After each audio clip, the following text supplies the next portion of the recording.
Hello everyone, Assalamu alaikum wa rahmatullahi wa barakatuh.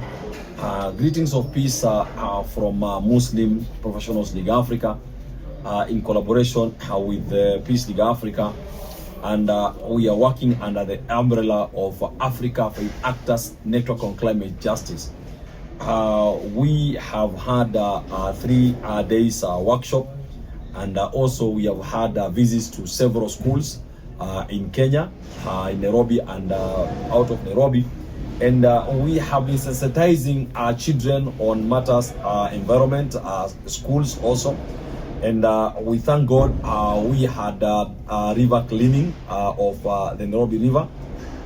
We also planted around 1,000 trees in the area of Mihango and other areas where we are operating.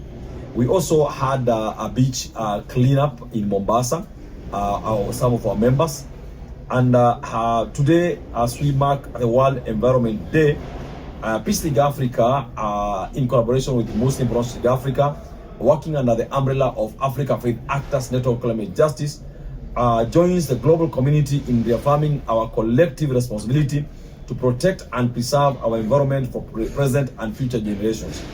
Our environment is not merely the land beneath our feet or the air we breathe. It is the foundation of peace, health, dignity, and sustainable development across Africa and the world. Communities continue to face the harsh penalties and harsh realities of climate change, deforestation, pollution, drought, floods, and depletion of natural resources. These challenges remind us that environmental protection is no longer optional. It is moral, social, and economic necessity. As Peace League Africa, we believe that lasting peace cannot exist without environmental justice and sustainability. A healthy environment promotes stable communities, food security, access to clean water, economic opportunity, and harmonious coexistence amongst people. On this important day, we call upon governments to strengthen environmental protection policies and climate action. We call upon institutions and organizations to adopt sustainable practices.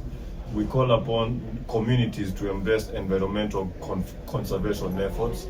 We call upon the young people, the Gen Zs, the millennials, and all the youths to become champions of climate awareness and green innovation. We call upon every individual to take simple but meaningful actions towards protecting our planet.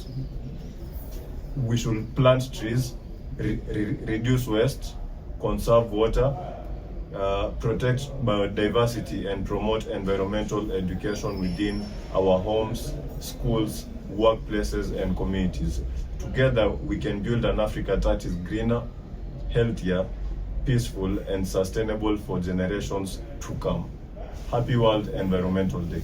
Yes, thank you so much to everyone, and as we said, we highly thank all the members of Peace League Africa, Muslim Professionals League Africa, and also the volunteers of Africa Faith Actors Network on Climate Justice. These are just a part of those volunteers.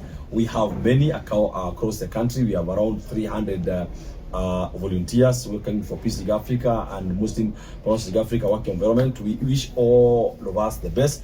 If you want to join our activities, you can call us on +254 731 462 063, and you can also call us on +254 710 462 063. And we highly thank Africa Faith Actors Network on Climate Justice, because they are the ones who many times fund some of our projects, and they also give us a mentorship. I'm also a member of, actually I'm the vice chairman at Africa Faith Actors Network on Climate Justice, and we are saying the welfare of the earth is our welfare. Thank you so much. You can also visit Peace League Africa website at www.peaceleagueafrica.com. You can also visit the website of Muslim Professionals League Africa at www.muslimprofessionalsleagueafrica.org. Thank you so much. God bless you, and may Allah grant you the best. Goodbye.